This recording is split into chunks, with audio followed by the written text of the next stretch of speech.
Hi YouTube, Art here again with another IEM Roundup, this time for summer of 2025. Linsol has sent me a ton of different IEMs to test out. I've been putting them through their paces in game. I really try to put as much game time in on these as possible so I can give you all a fair assessment. I've also done a unique thing. I recorded some gameplay with just the plugins, just the 7.1, just parts of the tune that weren't headphone specific. Sure, it made playing the game kind of miserable, but what I'm able to do is watch back those clips, which are exemplary examples of really good audio in the game, and I can apply just the target EQ for my tune as well as the EQ for the headset in a separate piece profile afterwards, and it makes it much easier to A/B headphones. I can watch a clip, switch the profile to a different headset, change the headset, watch the clip. This was important for this video because, as you'll see as we go through, a lot of IEMs in today's video are great. If you were to purchase any of them except for maybe 2 of them, you would not be doing yourself a disservice. But my job is to discern what is best for a competitive BR like Call of Duty. That's debatable for some, but I want the most amount of detail. So when things get crazy in game, there's streaks, there's gunfire, there's just a lot of stuff going on. I want that IEM to be able to resolve detail from the highs to the lows under stress. I also want a soundstage and imaging that offers a very 3D and circular representation of the space I'm in.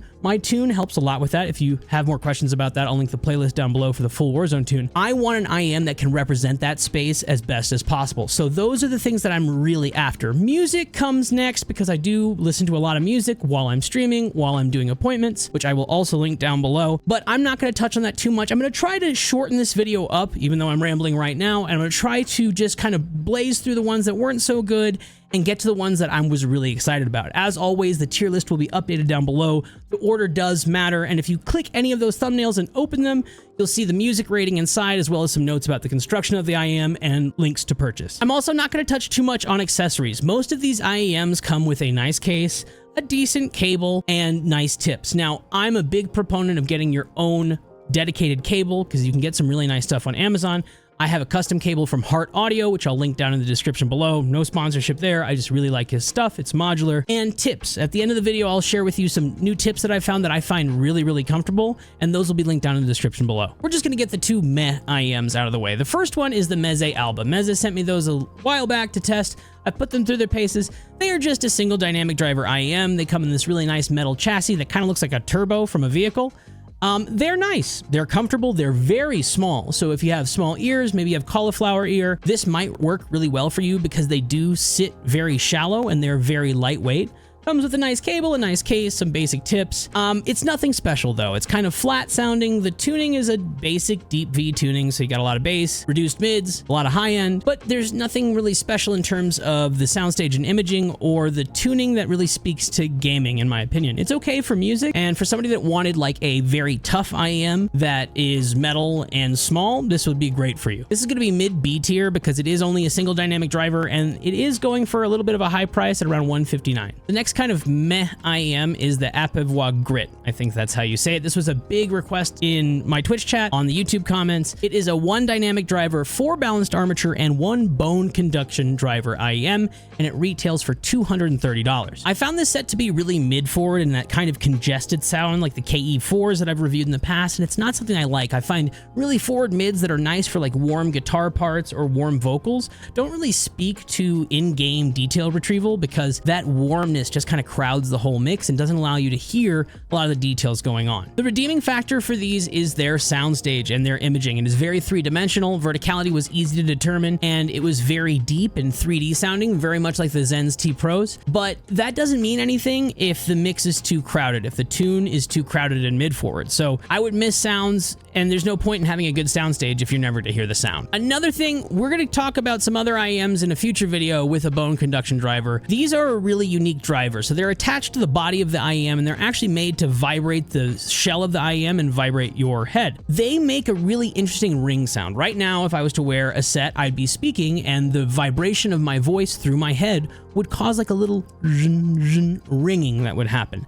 Sometimes that can be overwhelming. Sometimes it's really annoying, especially if you're not mic monitoring. All you'll hear is that little ring every time you speak loudly. And in game, sometimes it would get a little resonant and buzzy, and it's just not something that I think speaks really well, at least in this driver configuration, to clarity in game. The body of these IEMs is very large. I could never really get them to sit very comfortably in my ear, and the case is pretty cool. It came with this hard Pelican style case, which is pretty neat. The cable's fine, the tips are fine. It just comes with a 3.5 3.5mm cable, no switchable ends on this one. This is going to end up as the second in my B tier. It's a nice IEM, but you can do a lot better, especially considering the $230 price. From this point on in the video, if you were to purchase any of the IEMs we're about to talk about, you would not be doing yourself a disservice. All of these are great. Some of them are just better at others, and like I said, it comes down to detail retrieval under chaotic circumstances, 3D soundstage and imaging telling where a player is, especially verticality if the IEM can do that, and then price to performance, and then how well does it handle music. That's the last thing that I consider. I'm going to try to touch on all those, and remember,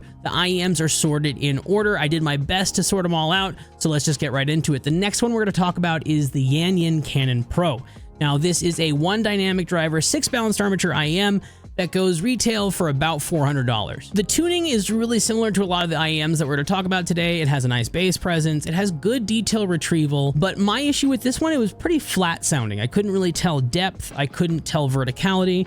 Even music sounded a little bit flatter than some of the other IEMs that we're to talk about today. The other thing in game that really suffered was verticality. Distance as well, things got muddy the further away they were, and I'm not really sure what's going on with the tuning on this. It's nice for music, but there are better sets here, and it's just not very clear in game. Now, this does come with dip switches on the back, which are little toggle switches you can use to change the tuning. Now, double up is going to have the most bass response, which is what I want, because all the other ones were really kind of thin sounding and lacked any kind of body. And if I'm just going to run it in one position, what's the point? Why not just get IEMs that are tuned well and the way I like? The Canon Pros just lack detail compared to a lot of the other sets already on the tier list, so these are just not great for the price. In my opinion, you can do a lot better. These are to land near the bottom of the S tier. The next IEM we're going to talk about is the Punch Audio Martilo. Now, this has got a really unique construction. It's 1 planar magnetic driver, 2 dynamic drivers, and 2 balanced armatures, and it retails for $329. Now, this is one of my personal favorites that I've tested. I was sent it by the rep. I didn't even request it. But these are bassy as all get out. They are so much fun for music. They also have a very 3-dimensional sound in them for music. Not so much in game. It does kind of suffer from this flattening effect where it kind of sounds like verticality gets squashed out and it feels like you're listening to everything on a flat plane. I don't really know how to describe it. I have to think it's due to the driver construction and maybe how the drivers are positioned in the ear. Maybe it works really well for music, but it doesn't translate to in-game performance. And while I love these, and they do a great job of detail reproduction, there's just better choices in game. Now, who is this for? This is for somebody that listens to a lot of rap, a lot of EDM, and also maybe errs on the side of immersion in Call of Duty. Maybe you don't care so much about hearing exactly where somebody is, but you'd rather feel a bit more immersed. These are going to do it for you because that bass is full and it's clean. The bass never gets overwhelming or bloated. It has a lot of detail, a lot of rich texture. It is just a pleasure for music. Again, I find the bass to be very immersive and very enveloping. I don't think it's something that lends itself to a competitive sound. So if you're after competitive, you're better off choosing a different set.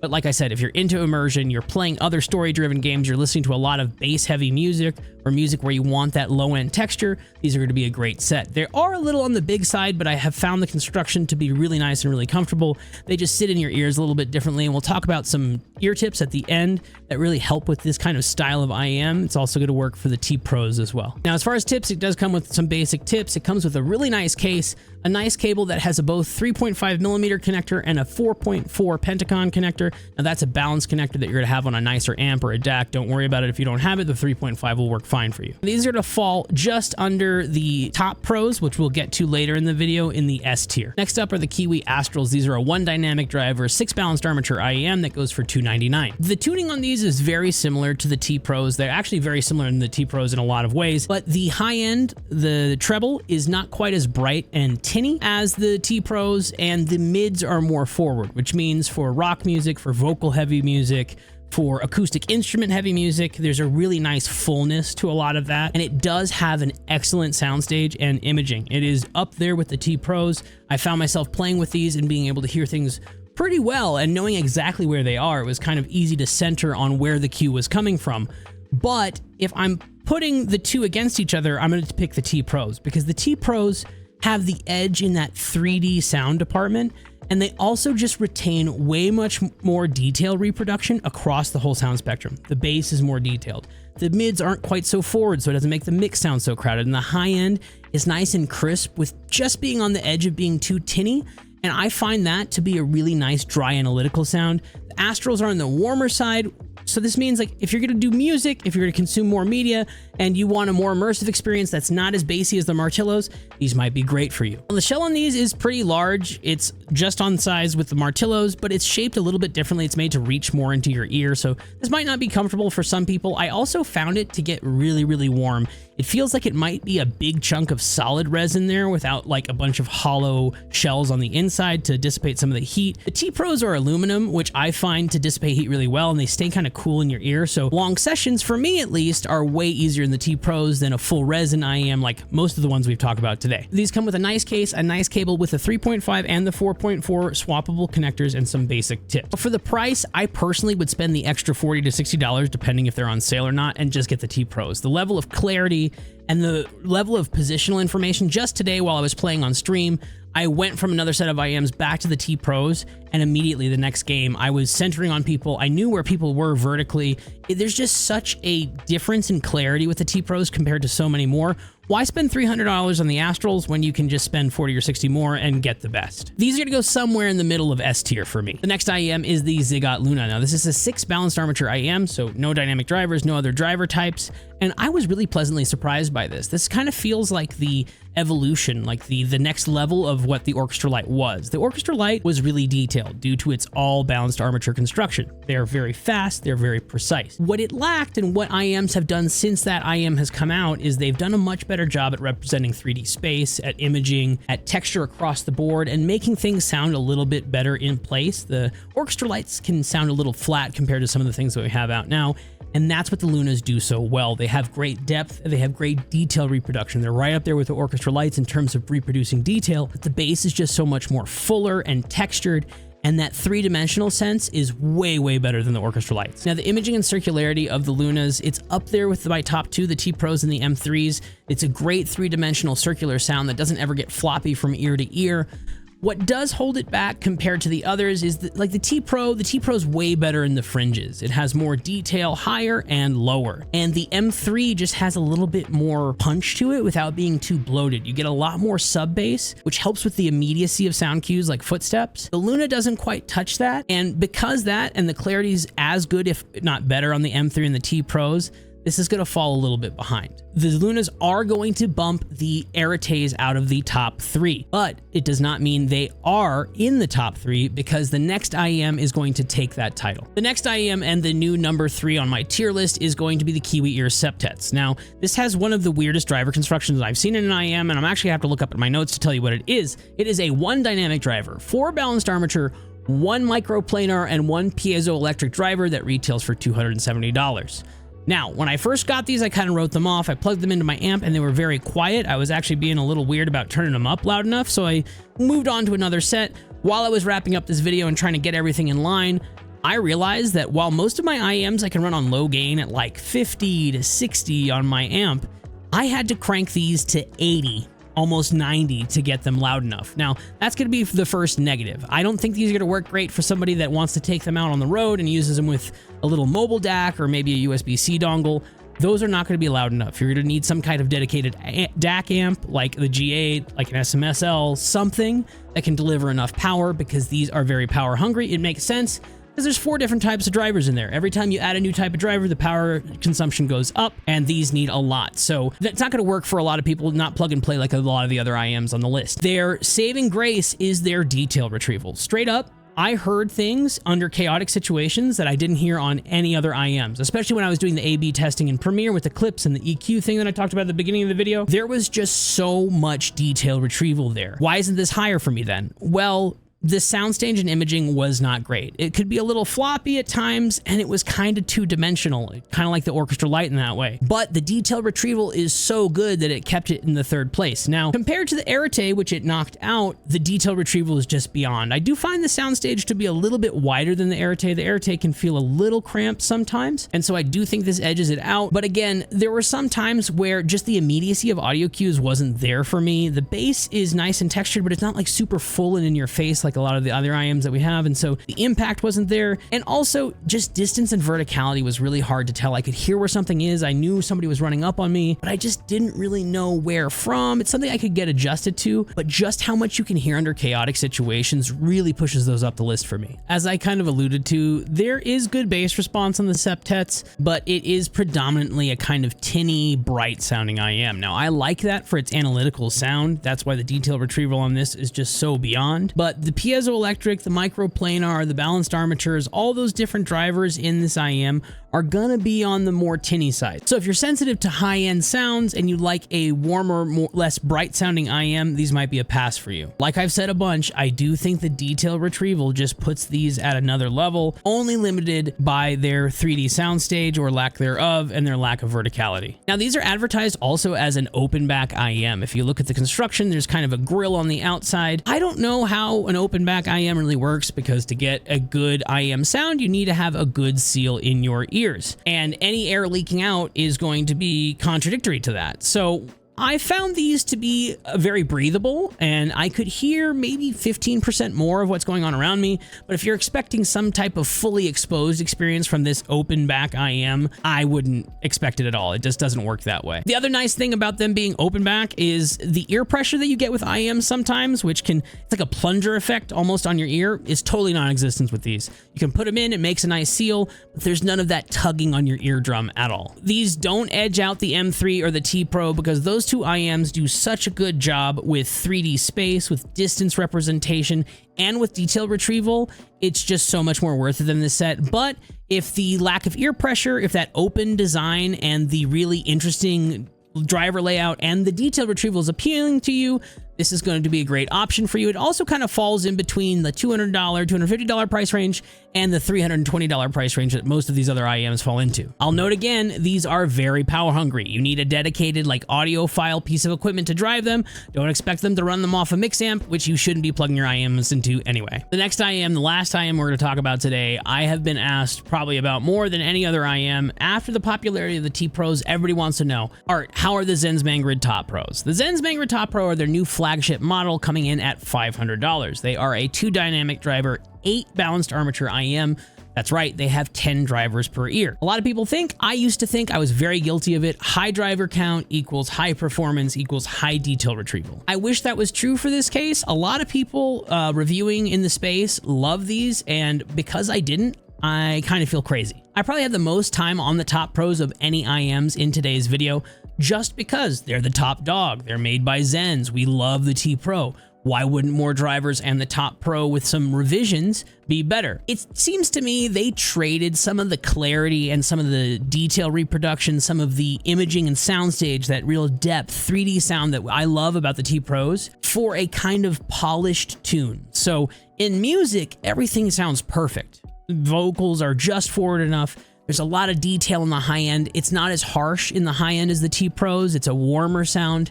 And the bass has a really nice sub bass extension, so that low bass is really full.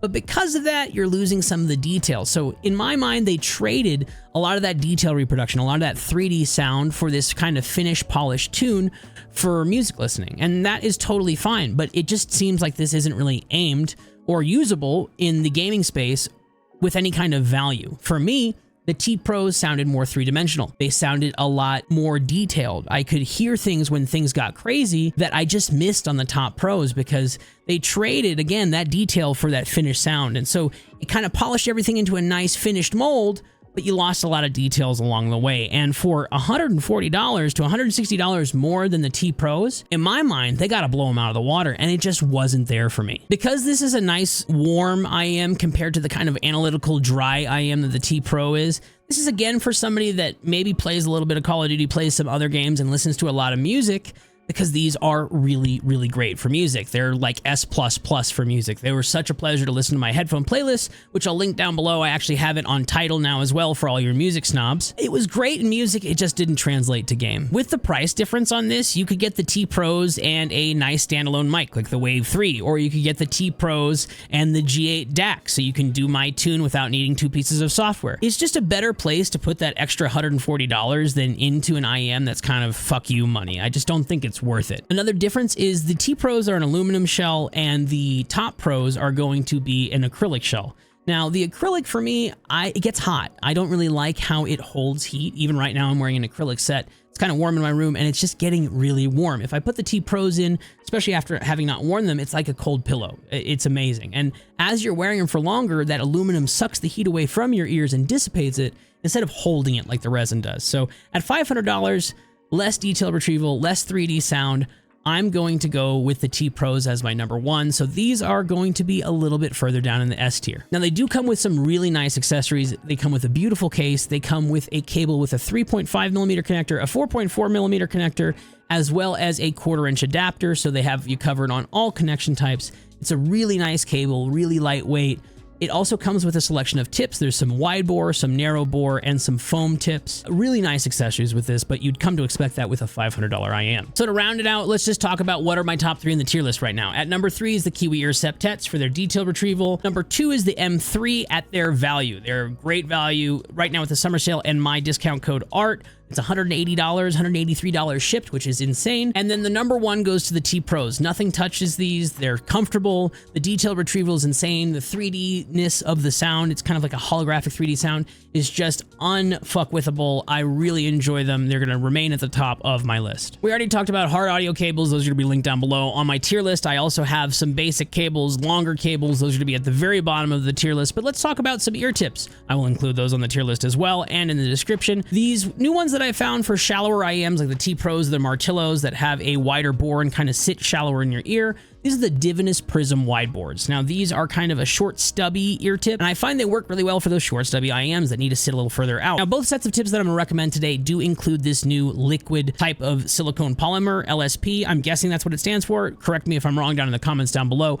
But it is a lighter weight, thinner, more moldable silicone, and it's a little bit tackier, so it stays in your ear much better by grabbing onto your skin. It doesn't get nearly as itchy. I found it really comfortable for long sessions. The second set is also made out of this polymer and is actually from Tipsy. They also include an additional 3 tips that are made out of memory foam. It's kind of a slow moving foam, really interesting stuff. I don't really like foam because it bothers my ears after some time, but a lot of people do like that, so this set is really great. Both of those will be linked in the description down below. I'm already on to testing more IEMs. They just keep ending up on my door. I have a new Tipsy model that I'm testing. I have some Tipsy customs on the way. I have a custom controller on the way, so we're probably gonna do another setup tour, go over all of that, but next will be a controller roundup video. I'm testing 3 different controllers. I'll be testing them live over on Twitch, twitch.tv/art_is_war, so make sure you follow me over there.